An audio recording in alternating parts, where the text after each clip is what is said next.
Hello everyone, this is Miss Siddiqui here. Please excuse my voice, I've been feeling a little bit sick. But in this video we are going to talk about chapters 5 through 8 and analyze some of the significant moments. So chapter 5 is all about Hester after jail. So after her imprisonment, she's free to leave Boston, but she's not likely to do that, being just a mother and a baby. So she moves into this small cottage on the outskirts of town, which is perfectly expected because she is literally on the outskirts of society as well. So to support herself, Hester works as a seamstress for the town, and her work is in high demand. She's actually an excellent seamstress, a great craftswoman, and she makes dresses for all kinds of occasions except for wedding dresses. And this, of course, is significant because she was unfaithful in her own marriage. So in this chapter, it continues to talk about Hester staying as a social outcast after being released from jail, and she basically endures abuse from the townspeople. Everywhere she goes, people are talking about her. If she tries to go to church, she hears the ministers are gossiping about her. So she really doesn't feel welcome anywhere. So the A is kind of doing its job of labeling her and functioning to have her be excluded. But she does manage to make a really great living as a seamstress, and she's very charitable about it too. She gives a lot of money to the poor. She sometimes works for free. So this chapter is called Hester at Her Needle. And basically the primary function of this chapter is to show Hester undergoing some sort of penance for her misdeeds.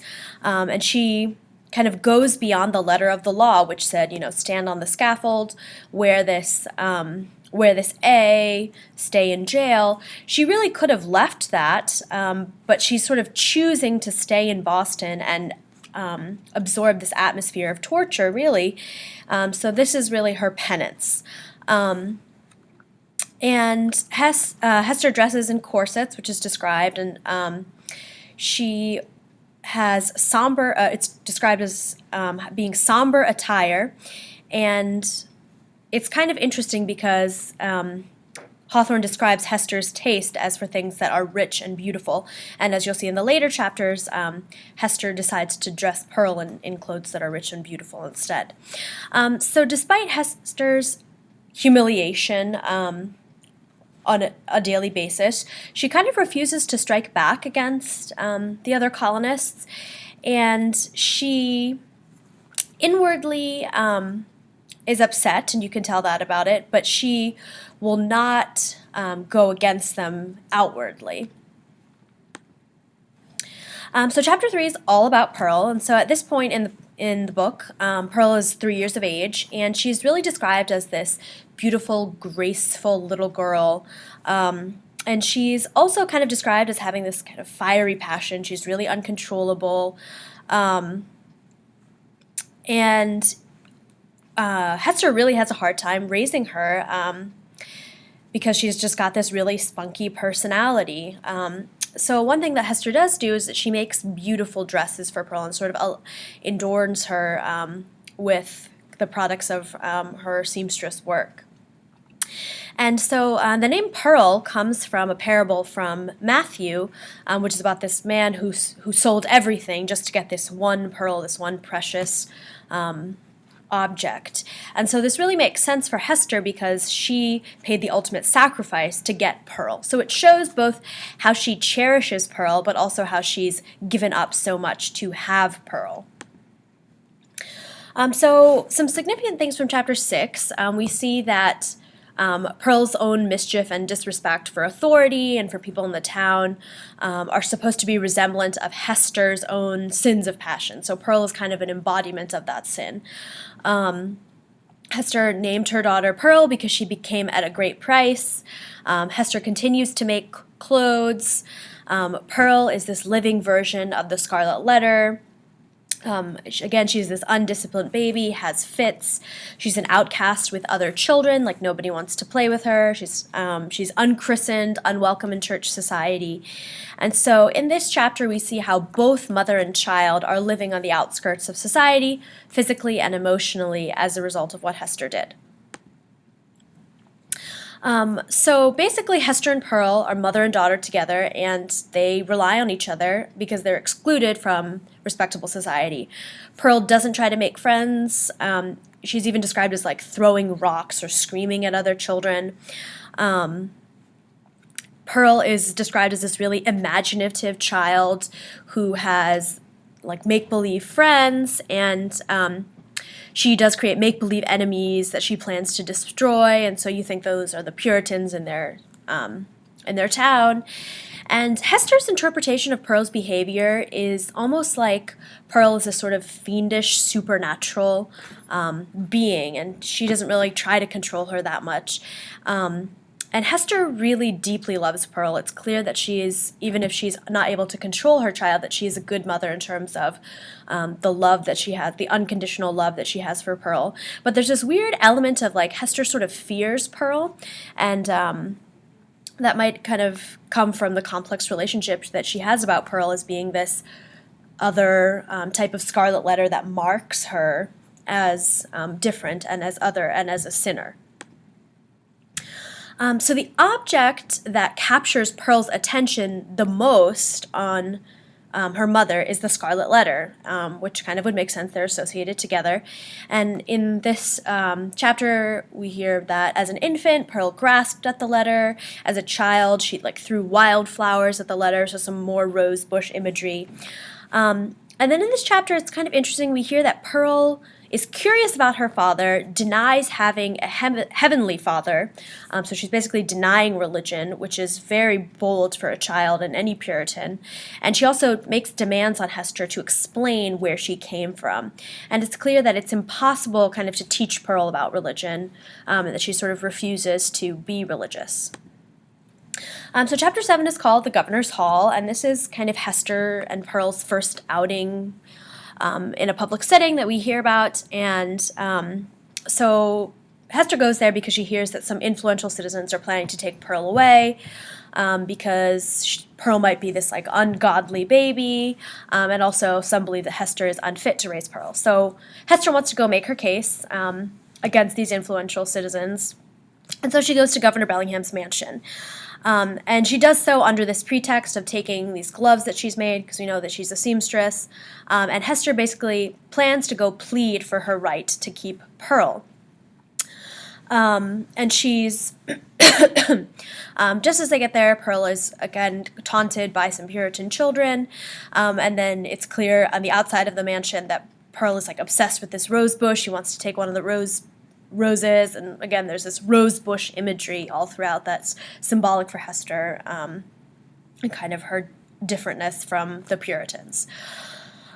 So in this scene there's this suit of armor where there's this the Scarlet A is like reflected and magnified, so there's like Hawthorne spends a lot of time describing that, and this is sort of supposed to be again another emphasis that Pearl is a living version of the Scarlet A. So in chapter 8, this is when Hester is making her case, and the governor is kind of shocked by Pearl's behavior, and he doubts Hester's ability to take care of Pearl and raise her in a Christian way. And so the governor tells Reverend John Wilson, who you know is a respected leader of the Boston colony, to test Pearl's knowledge of like religious information. So although Hester has taught Pearl about religion much more than other 3-year-olds, Pearl kind of deliberately pretends ignorance, and the men are very concerned about how Pearl behaves. And then at the end of the chapter, and we'll analyze these different items, at the end of the chapter there's this scene where Mistress Hibbins, who's the governor's sister, comes down and invites Hester to the woods, and it's sort of alluded here that Mistress Hibbins is this town witch, and so Hester decides not to go because she says, I have Pearl, I'm sort of saved now through her.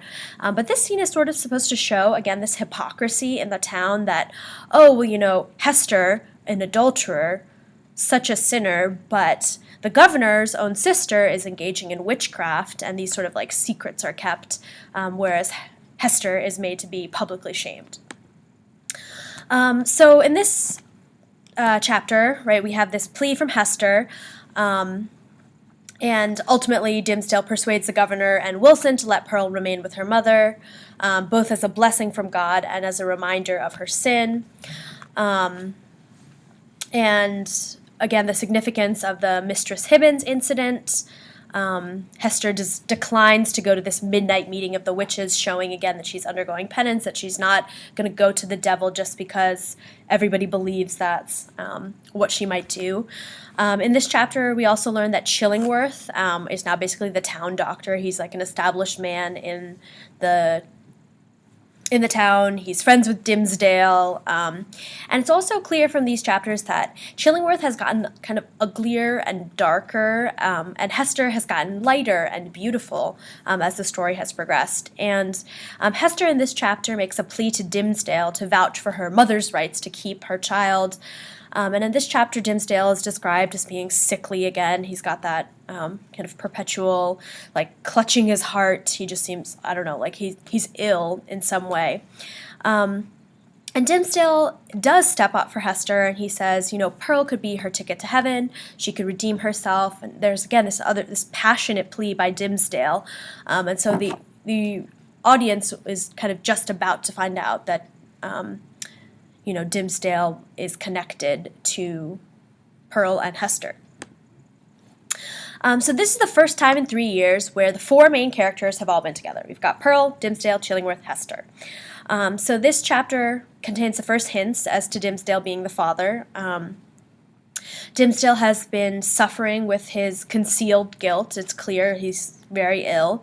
Chillingworth is misshapen. Hester is light and receives accolade from Dimmesdale. Pearl is charmed by Dimmesdale, which is kind of interesting. And Chillingworth in this chapter, has been trying to determine who Pearl looks like.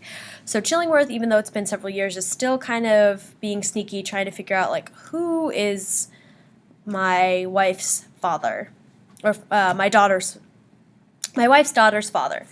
And so at the end of this chapter, Wilson ends the discussion, says, you know what, it's the town's duty to raise her. Hester is fine. I am hearing Dimmesdale, and it's okay. So Hester wins. Everything is well. She gets to keep Pearl.